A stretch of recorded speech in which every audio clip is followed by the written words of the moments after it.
Welcome to Work in Progress, Conversations with Creators. I'm your host, Logan Royce Beitman. On today's program, I have with me Arthur Sze, who was just named the U.S. Poet Laureate. And we had a wonderful conversation. I hope that you enjoy.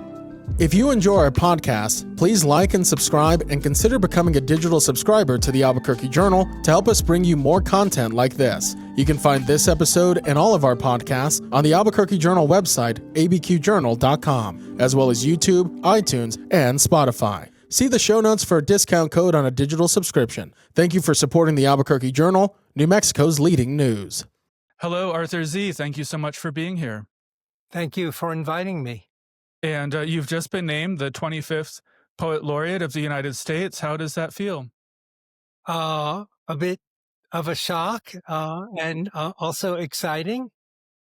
Yeah, I mean, you've had many, awards and honors over the years, but this seems, this is kind of the top one, right, for poets in the U.S. Yes, and it's also a service position. I'm appointed by the Library of Congress, and the Poet Laureate has the role of recognizing, celebrating, and appreciating the power of poetry. Yeah, and I think service has been part of your life for a long time. You've been a teacher for a long time at the American Institute of Indian Arts. So talk a little bit about that aspect, maybe. I think you've also done a lot through translation and through teaching to make poetry more accessible to people. That seems like something that matters to you quite a bit, right? Yes, I have a long history teaching. When I first came to New Mexico decades ago, I worked for 10 years as a poet in the schools, junior high schools all over the state. And then I taught for 22 years at the Institute of American Indian Arts. And I oversaw the transition from a 2-year to a 4-year Bachelor of Fine Arts program. And during that time, I probably worked with Native students from over 200 tribes across the United States. So I have a lot of teaching experience that I'm going to bring to this role. Yeah, great. And well, let's talk a little bit about kind of how you started, because you went to MIT initially. Your parents were kind of pushing you into science and technology, math, and you realized it wasn't really for you. You could do it, but you loved poetry, so you ended up transferring to Berkeley. That was it 1969 or 70? 1970. 1970, you went to UC Berkeley, and a poetry professor there, Josephine Miles, had a great influence on you. Maybe talk a little bit about that time period, what she was, how she helped you develop, and what the atmosphere was like in Berkeley at that time. Sure. I'm going to back up just briefly to sketch how I got to Berkeley. Sure. Absolutely. As an Asian American growing up in New York, I had a lot of pressure, family pressure, to do something safe and professional, like scientist, doctor, lawyer. Right. So poetry was too risky or scary. And my very first semester at MIT, in a calculus lecture, I was bored by what was happening in the classroom, and I just started to write. And pretty soon I was writing all the time and knew I needed to transfer. And I wanted to go west to UC Berkeley to pursue my dream of becoming a poet. And I enrolled in a class with Josephine Miles at UC Berkeley.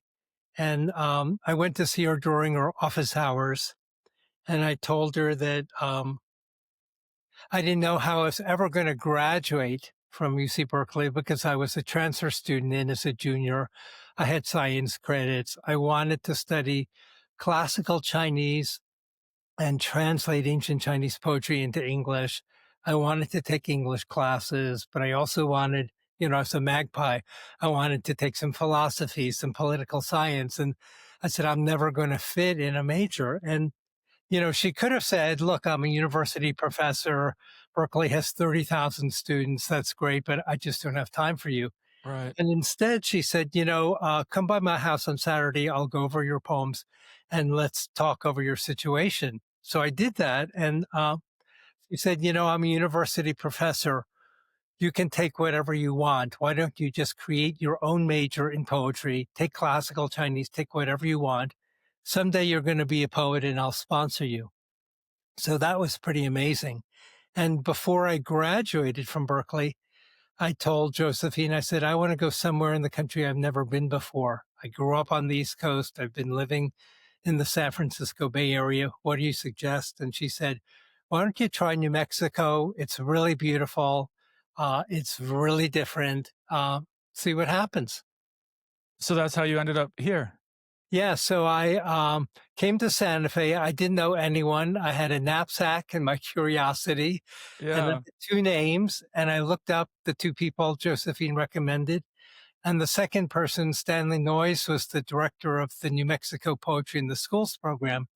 And he said to me, Arthur, we're putting together a program where we send poets into public schools. Why don't you apply? We don't care if you have a graduate degree or not. You're going to be asked to submit 10 poems. And if the committee likes your work, we'll hire you and try you out. Yeah. No, that's fantastic, and obviously you like it here, because you're still here, and I think the imagery of the sort of landscapes and the, not just nature, but the urban environment, flows into your poetry all the time. It seems like you're really inspired by the location. Absolutely. I love it here. And I feel like I'm always learning and always seeing new things. And when I first came to Santa Fe, I felt like, wow, this is a part of America I didn't know existed. And some of the Right. first people I met were like a Pueblo photographer, a Navajo jeweler. I never met Native Americans before.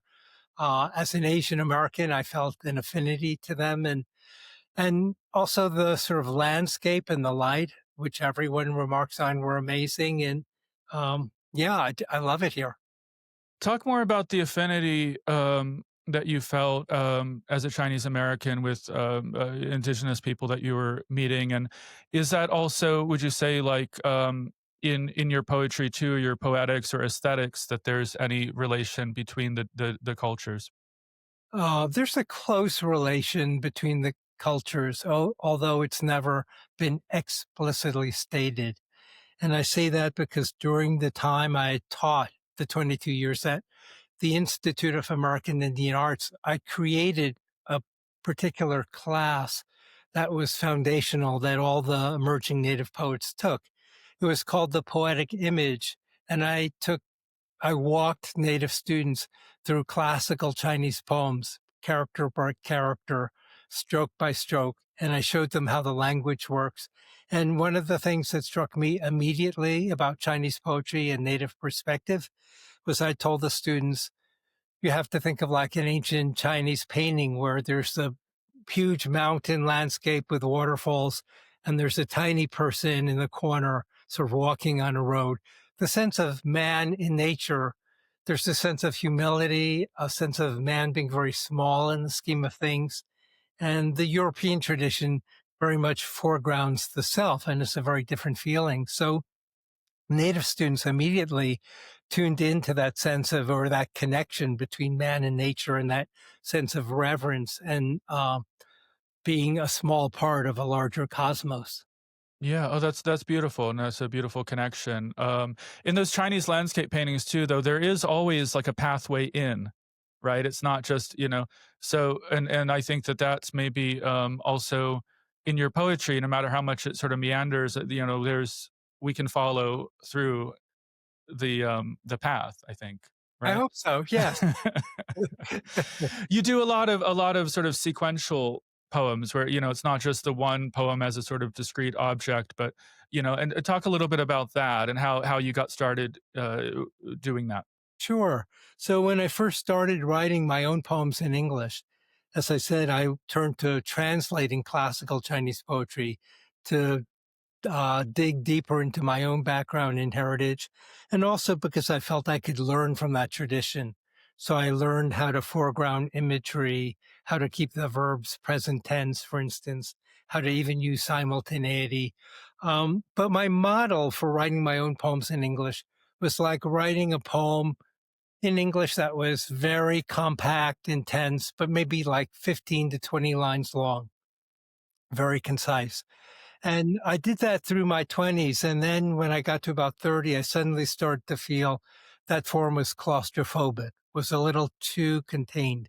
And ancient Chinese poetry had too many beautiful nature words, moon, river, wine, um, blossoms. And why not have, garbage or scissors in a poem? And Right. one day I laid out three individual poems I'd written and I put them on the floor, and I suddenly said to myself, they're talking to each other. They're part of a larger conversation. This is part of a sequence. I should let it keep growing and not worry about how long it's going to be, but let the poem just start extending. So that's how I began to write longer extended sequences. Well, that's great. And you mentioned, kind of that maybe you'll talk about nature, but then you'll talk about garbage. Like you have the poem Before Completion. You take us kind of from the cosmos into, and then there's like an actual dumpster, right? So, Right, right. yeah, I mean that's. Uh, do you find beauty in things that other people find ugly? I think the beauty and the ugly need each other. If the poem is just full of beautiful things, it becomes too precious. And if it's just loaded with ugly things, I think then there's a hunger to find beauty. So I think they're interdependent in certain ways. Yeah. I also notice in some of your poems there'll be a line somewhere in the middle that almost doesn't seem to fit, but that's sort of referring to something maybe political. I'm trying to think of the name of the one poem where you mentioned the Cultural Revolution kind of in the middle of the poem. And there's others where like you'll have a statement about, every year so many elephants are killed by poachers or something. And but the rest of the poem it's about nature and it's sort of, and then it's like this sort of shocking moment that and then you continue on as if, and I'm wondering kind of that must be something you're doing consciously, and talk a little bit about those moments or that I don't know method or Sure. approach. Thank you for that reading of my work. And there's so much to say about it. Yes, it's conscious. I think we live in such a challenged and challenging world that over time I have been dissatisfied with a traditional poem that just tells a kind of linear story with a beginning, middle, and end. I like to have what I call microcosms and macrocosms, little snippets where they jump around because they reflect the kind of worlds in collision that we frankly live in today.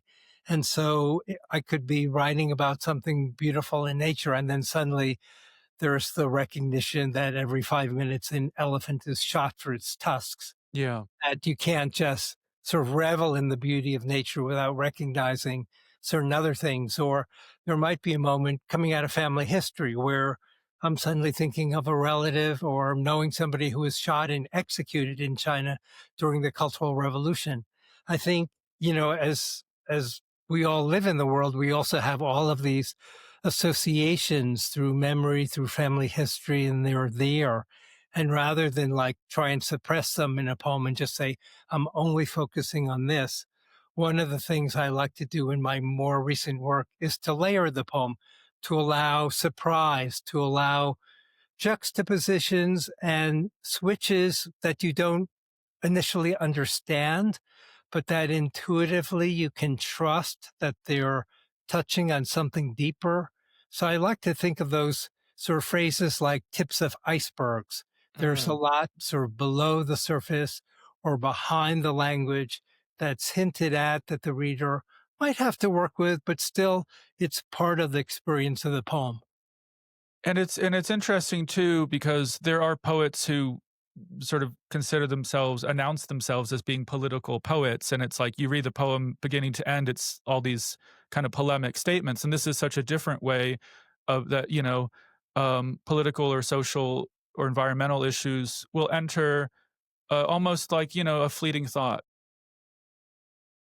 Yes, where to start? I think I don't write, or I have difficulty with the sort of overt political poem that tries to tell a reader what to do or how to feel or how to see. I think poetry communicates and moves through its humanity. So if you're just haranguing a reader, it boomerangs. Um, Yeah. it doesn't really serve the purposes of the poem well. On the other hand, I like to say poetry must resist all forms of coercion. It needs to be free to find what works best as a work of art, as a poem. And I'm not trying to say my work isn't political, but I think you can look at politics in so many ways. You can think of a politics of language, for instance, that every writer, in choosing the words and choosing the syntax, the way the sentences are constructed, has a politics behind it. And for me, I'm comfortable with that. And, I'm choosing a certain word versus a different word. And there are politics to those choices. But I'm not trying to tell a reader, look, this is horrible. You should go out and do this. When you start getting didactic, then I think the poem boomerangs and it loses its real power. Yeah, I agree with you actually, and I really appreciate that subtlety and that way of doing it, you know? You did mention sort of, poetry resisting any kind of coercion, political or otherwise, and, I'm trying to think how to say this. You're obviously very accomplished, you could have been named Poet Laureate 10 years ago or, but you happen to have been named at this moment, and we are in a politically charged time. Do you think about are you worried about, I don't know, the possibility of somehow being used politically by the current administration, I guess, to put it bluntly? Well, yeah, that's obviously an important question. And I want to start by saying that I'm appointed by the Library of Congress, and it's not a political appointment. And I'm free to pursue to the best of my ability how to increase the appreciation of poetry across the country.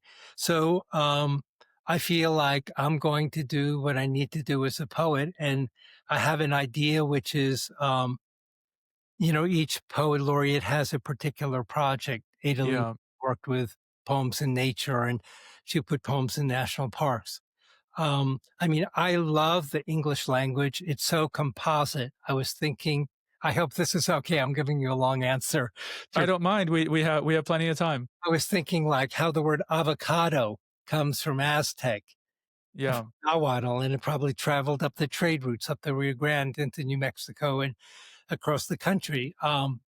Or the word mosquito. They're words that we use in English all the time that come from other languages. Most people don't know the word ketchup comes from southern China, went to Malaysia, to England, and when it came to America, it became a tomato-based sauce. But English is this amazingly complex and composite language. It draws from German, French, Greek, Latin, Spanish, Chinese, you name it. So I love working with the English language. And at the same time, English is enriched by so many other languages around the world. And my project is going to have to do with poetry and translation. And it's going to draw on my experience of working with Native students at the Institute of American Indian Arts. So what I want to do, obviously, I've just been appointed. It's in its early stages, but I want to create an unconventional, very personal guide to translating poetry and poetry in translation, where readers will be invited to make their own translations. So, for instance, instead of a traditional book where you've got chapters 1 to 15 and there's some kind of narrative, I'm going to create different zones. And one zone is going to have, for instance, two different translations of Pablo Neruda's great poem, Solo la Muerte. It'll have the Spanish, it'll have Robert Bly's translation and Donald Walsh's translation. And then I'm going to talk about them. The Walsh is really specific and follows the Spanish really clearly, word for word, line by line. But somehow in the end, there's something dissatisfying about it. It's not really fully alive as a poem. The Robert Bly poem is a little looser, maybe a little wordy, but there's a voice and propulsion behind the language that's alive. And ultimately that becomes the poem. So I'm going to talk about the two different translations and then turn to the reader and say, hey, how about making your own translation here? So it's going to be a kind of hands-on thing. So to my long answer to your question is I'm not worried about political interference because I'm free to do what I need to do as a poet. And I want to approach it through language and through translation. And it seems to me a way that can harness some of the difficulties of our time, but in a really positive way. Well, that's I think that's a really good answer, and I appreciate the that you went in depth on it, and I'm excited for that project. I do think translation. We could probably talk about that for hours, but um, there's always choices that translators have to make. Do I preserve the rhyme? Do I preserve the sound of the words? Do I preserve the kind of I don't know the diction, the sense of is it casual or do I try to have precise meanings? But and how much do you feel like translate when you're translating, you're actually inventing a new text? Well, that's an unanswerable fundamental question. It's great. It's great. Thank you for asking it. Um, I guess I want to say that, like in this book, my vision is to start by approaching translation in a traditional way, meaning there's the great Italian phrase, traduttore traditore, translator, trader. So as a translator, you always feel like, oh my God, I've betrayed the text, or it's impossible to carry the sound and rhythm, specific meaning over. And that's true. And yet I think of poems as like fields of energy.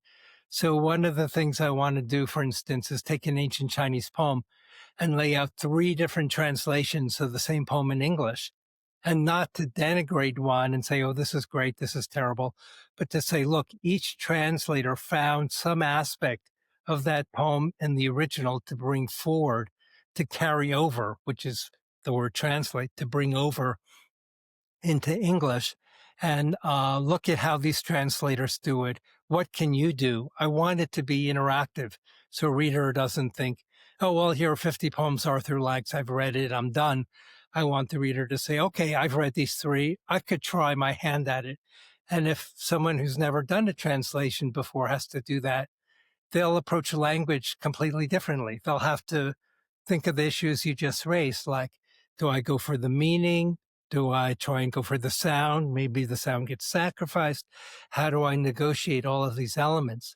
So that, I want the poem to be faithful, but you can be literally true and the poem can be dead. The translation can be dead. Right. And if you read a translation and it feels like a translation, I would say that's a failure. The translation has to be a poem in a living voice. You, as a translator, have to make the poem alive. And 10 different translators are going to find 10 different ways of working English and making their own translations. And one isn't necessarily better than another. But the other thing I want to say is I learned my craft through translation. I'm unconventional. I didn't go to graduate school. I did not get a Master of Fine Arts degree, where a lot of the time is sitting in poetry workshops or fiction workshops where you write your work and you get it critiqued. I turned to ancient Chinese poetry and I thought, how is this poem constructed? When I translate it into English, I want to do the best I can to translate the poem, but also selfishly, I want to ask myself, what can I learn as a poet for my own writing from doing this?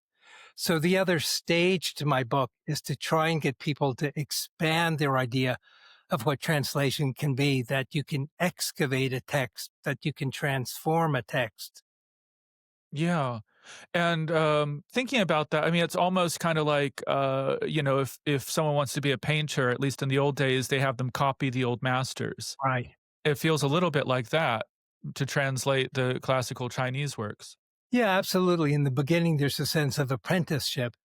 And then there's a sense of restlessness, like you have to make it your own. So you have to break it apart. You have to open it up. But you've hopefully learned something in that imitation process that helps you develop your craft and voice, and for poetry, your sense of language that you then carry on, that deepens or enriches your own language. Obviously, you don't want to be trapped by just imitation, but I want to argue that's a valuable first step. Yeah, yeah. Who are some of the classical Chinese poets who influenced you the most? Probably the most famous ones are the Tang dynasty poets Li Bai, Du Yeah. Bu, the Buddhist poet Wang Wei. Many of the ancient Taoist texts inspire me. When I'm stuck as a poet, sometimes I turn to a very obscure book called Tian Wen, which means questions about heaven or questioning heaven, or the verb can be a noun in Chinese, but it's a set of questions with no answers. And a poet at 300 before Common Era, Chu Yuan, wrote this long poem, and it's amazing. And again, it's just a list of questions with no answers, but the questions are so provocative that sometimes sparks me and makes me think, wait a minute, and then ideas will come to me. Yeah, that's good. And you said it's obscure, so maybe now that you're talking about it, it won't be so obscure. People will find it and read it, and that'll be great. Do you think that poetry, asking questions like that, maybe even unanswerable questions, is that part of what poetry does? I think so. I mean, poetry does so many things. I love how Sure. intense and powerful and musical the language is. For me, poetry is as essential as breathing. It's like this really powerful, necessary language. And yeah, I'm not sure where to sort of begin, or it's endless. Yeah, yeah, yeah. Maybe I asked an unanswerable question. But the beat poets, some of them were quite influenced by Chinese poetry as well. And I was wondering also, like, when you were in Berkeley, did you have any association, interaction with any of the beats? When I was a student at UC Berkeley in 1970, there would be these marathon poetry readings in San Francisco with not just beat poets, but poets of every aesthetic persuasion. And they would be marathon readings, like 4 or 5, 6 hours long, poet Wow. after poet reading. So, I mean, I do want to say, Gary Snyder was a student at UC Berkeley. And so we had some of the same teachers. He was there before me, of course, and he translated a very famous Buddhist poet, Hanshan, Cold Mountain. That was very influential. I didn't meet Ginsberg till much later in Europa, but I heard him read. I heard Ferlinghetti read, Michael McClure. I heard a lot of beat poets read, and certainly, my style is totally different, but the energy was very exciting. Yeah, and maybe Snyder in particular, of all of them, is much more sort of a lot of poems that involve nature and ecology. So I could certainly see a connection there potentially. Yeah, definitely. No, I feel like I have a lot of points of connection with Gary Snyder's work. Yeah, and Joy Harjo, who's also a poet laureate from New Mexico? Yes, we were both poets in the schools in 1974, 5, 6, and 7. We worked as poets in the schools together. So Wow. we knew each other over 50 years ago. And then I actually got my job at the Institute of American Indian Arts because Joy was teaching there and she was leaving to take a job at University of Colorado Boulder. I don't know how many details you want to know, but the No, president, this is interesting. Yeah, yeah, it's a very deep and long connection. right. And the president at that time, John Wade, called me in and he said, Arthur, we have an opening at the Institute of American Indian Arts. Joyce leaving. The students love you. You should apply for the job. And then he stopped and he said, oh, but there are two problems. You're not native. We have native preference. And you don't have a graduate degree. And I thought, oh, well, that's it. I got ready Right. to get up and leave. And he said, sit down. And he said, look, um, we believe in you. The students love you. And we have this opening. Um, and, Joy has spoken highly of you. And so he said, apply for a position in the Bureau of Indian Affairs called permanent intermittent. It will have no benefits, no guarantee of any classes. You might be full-time one semester, have nothing the next. It's totally up in the air, but just apply for it. So I did. I was hired, and 4 years later, I became the director of the creative writing program. Amazing, yeah. No, that's fantastic. Yeah. Um, I'm just gonna switch a little bit. You have this poem, kintsugi. Is that how you pronounce it? The Yes. Japanese art where they Yeah. repair a broken vessel Yes. with gold. Yes. And in that poem, I think the lines they end with these like M dashes or the right, and I think of that as kind of the gold holding the Absolutely. lines together. Yeah. Absolutely. So I want to say, in the West, if we drop a ceramic piece, we generally, the aesthetic is to try and like disguise it. You try and just make it look like it didn't happen or something. Or And we throw it away, because we're throw so it wasteful. away. And in Japan, that breakage is honored. It's part of the tradition, part of the history. So, and it's actually highlighted when the cracking is highlighted because you put in this gold lacquer that Yeah. puts the pieces together. And I'm interested in all the art. So when I learned about Kintsugi and was thinking about it, I thought, why not have a poem where, and again, I'm with an Asian perspective, I like to use empty space a lot. What if the white space is like this vessel and the one line fragments of a poem, each separated by a dash, is like the line of gold lacquer holding this invisible object, which you don't have to see together, but you can see the lines that are equivalent to the gold lacquer. So that was my idea for the structure of the poem, and I'm delighted you felt that way. Yeah, yeah, I guess I got it. Yeah, and it's beautiful, and I think it does create a beautiful whole, but also the lines, um, I think, well, maybe it could have been put together in a different order, you know? Right, There's that sense of it too, as a kind of, collage, I guess, right? right. Something that's been put back together. Right. As a poet, I think I'm sort of more interested in fields of energy than in the idea like there's a beginning, middle, or end. I never feel like there's really an ending, or sometimes when I get to the ending of the poem, I feel like maybe that's just beginning something else. So I liked the idea of these one liners that could be fragments, part of something larger, but had a kind of mystery to it, that asked the reader just to say, okay, I don't need to necessarily assemble all the pieces, or they could be assembled in different combinations. And this is just one of them.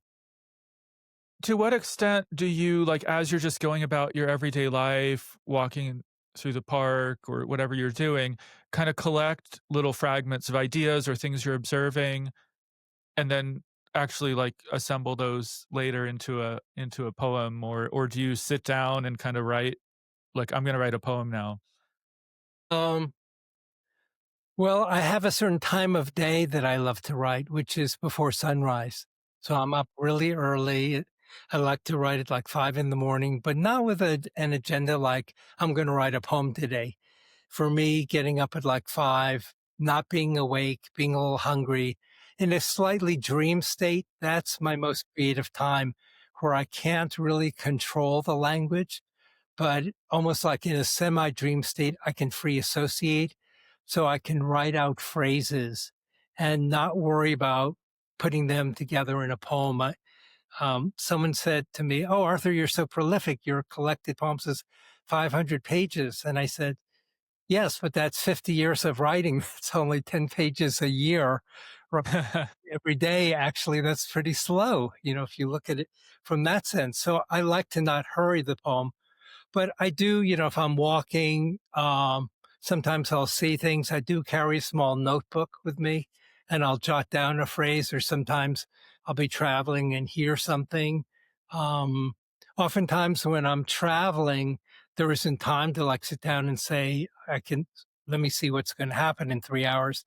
I'll do things like, again, get up really early in the morning before the day starts, just write phrases like, oh, I don't want to forget this. I saw this, or I heard this. Or so I think, I mean, when you're an artist, you're working all the time. It's not like you go to a job at 8 and you're done at 5. You don't put it aside. It's like, you're constantly fermenting, constantly thinking, oh, wait a minute. There's a poem there, or that kind of thing. Right, and some of your imagery is so specific that it feels like it's observed from life. Most of it is. Some of it is invented, but most of it is observed. Yeah. Yeah. You'll put it together in a new way. It'll be that's the maybe the invention, sometimes, and some of it, like you said, is invented, but, it's maybe, yeah, kind of taking these scraps of experience, I guess, and putting them into a new, whole. Yeah. You know, I think poets, writers work so differently, but I have to make a mess on the page.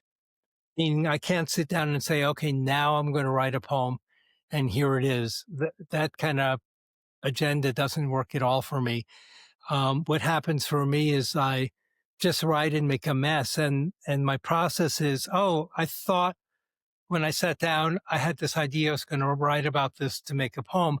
And then I realize that's the mind in too much control. As I'm free associating, I write and say, wait a minute, I don't understand where this phrase came from. I was just free associating, but there's something really alive there. That's where the real poem is.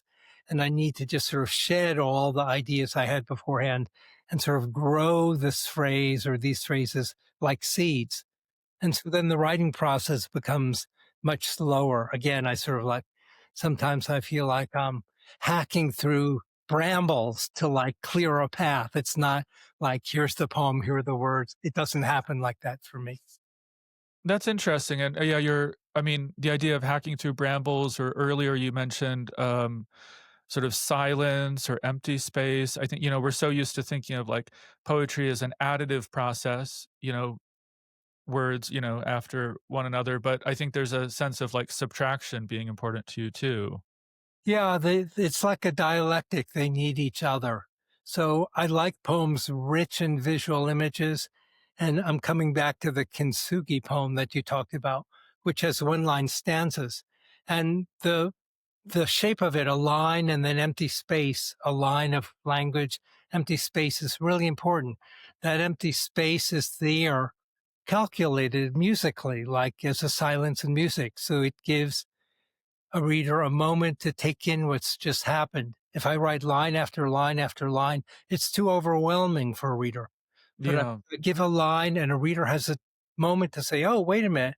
And then the next line, then the whole process of engaging with language and experiencing the poem is very different. To what extent were the Imagist poets, especially William Carlos Williams, important to you? Well, huge. I mean, I would say my lineage in American poetry for every American poet is, Whitman and Dickinson, and certainly William Carlos Williams. There's a sense of what I call deep noticing, taking very particular details, like he'll have broken glass in a parking lot. But the thing about Williams is they're details, but they're harnessed to a larger vision. So those details are placed there for a particular effect, emotional and imaginative. And so absolutely, I draw on that tradition. And the other poet, American poet, I draw heavily on is Wallace Stevens. I took a poetry class years ago with John Ashbery, and one day, just very casually in class, someone brought up Wallace Stevens. He's like, "Oh yeah, the greatest American poet." And I think most people would probably say Walt Whitman or Emily Dickinson. Those are kind of the obvious choices, but he believed that Wallace Stevens was like the best. Yeah, I mean, I can struggle sometimes with Stevens. The long poems sometimes get to be too intellectual for me. But what an amazing poet. I mean, I read a poem like Sunday Morning, and a phrase like death is the mother of beauty leaps out at me again. It's like, oh my God, in a few words, he's said so much. And his power of imagination, his command of language is really inspiring. And his willingness to be difficult. And I guess I want to say, since we're sort of chatting away here, that, a lot of Sure. people think, oh, poetry is difficult. It doesn't have to be. But on the other hand, um, when you're writing a poem, you don't write a poem to be difficult, but you're writing a poem from the deepest part of yourself. And sometimes then the language, the pressure behind the language makes the poem into something that is difficult. That's the kind of difficulty that excites me. It's like there's something really deep happening here. It's not someone pretending to be deep or someone just saying, look, I'm creating a scaffold to make this difficult for you to get to me. It's difficulty coming because life itself is difficult, that the language that truly inspires and drives and makes the poem come alive is coming from a deep place. Um, that's really wonderful. And there are sort of irreplaceable moments in Wallace Stevens where that happens. Yeah, I think that's a really important point, and also, like, the language itself, like, the words may not be difficult, it may not be long words, but the concept, the idea that you're driving at, it is a difficult, it's something that you've arrived at through hard thinking or whatever, and you wanna communicate it as accurately as you can, and that is, you can't dumb it down, but I think you can use, simpler language. Like, you often use pretty simple language, and that was very important. I know for William Carlos Williams especially, made a point of not he wanted, most people to be able to read his poems. So is that, I think, is that part of, is that important to you as well? Well, I obviously I want the poem to be engaging on many different levels. And I'm quoting Wallace Stevens, where he says, poetry must resist the intelligence almost successfully. Um, and, there are poems in my experience I read a first time, I say, wow, this is great. And I read it 10 times, and then it's kind of like, yeah, I got it. And then there are other poems I read on first time. It's like, I have no idea what's going on, but I hear something in the sound and the rhythm that interests me. And I come back and I reread it and reread it. And that's sort of the resisting the intelligence starting to fall away. And eventually the poem becomes intelligible. I think poetry communicates fundamentally through sound and rhythm, not through the intellect. So you're feeling it in your body and the language. And sometimes, you have to slow down. You can't be in a hurry. You need to live with the poem. And then that process of unfolding or the intelligence coming to terms with the poem happens. And then it becomes really exciting. I like poems that have simple language, but the way they're used may be complicated.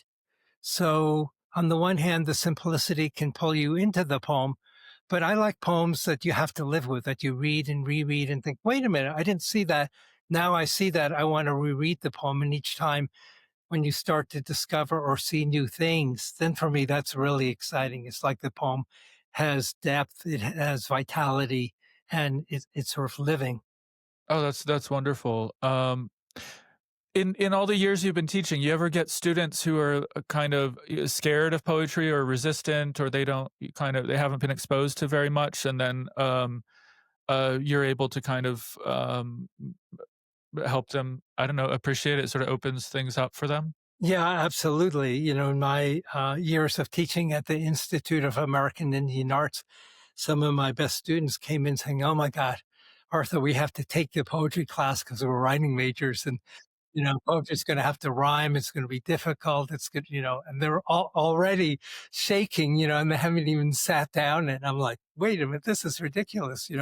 So one of the reasons I want to do a poetry and translation project is I think it's less scary.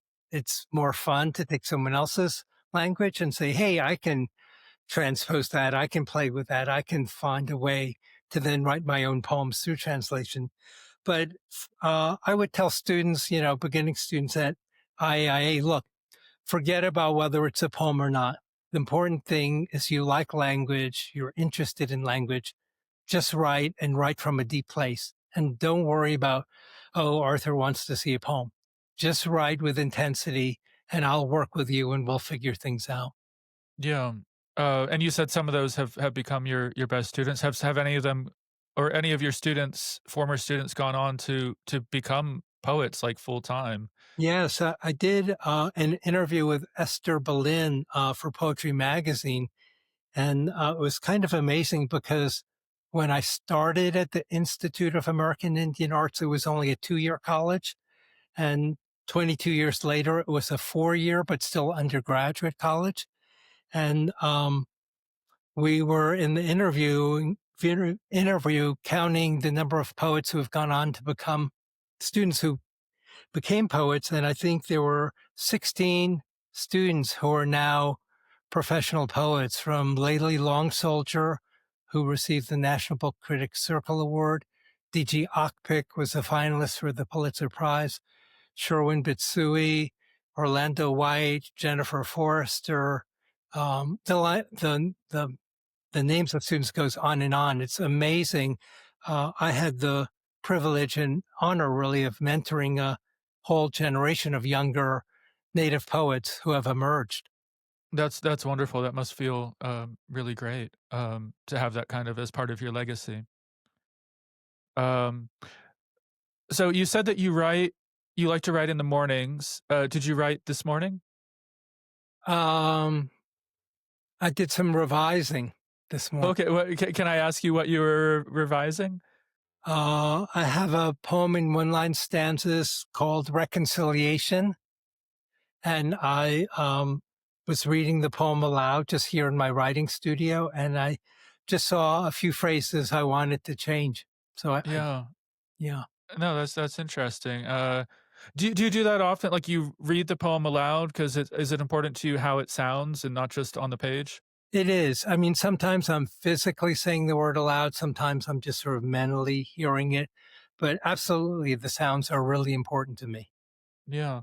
And well, I won't keep you all day, but thank you so much for being here, and it's just such a pleasure, and congratulations again. It's a well-deserved honor, and we're all very excited to see what you do. Thank you for inviting me on your program, and it's such a pleasure to be here.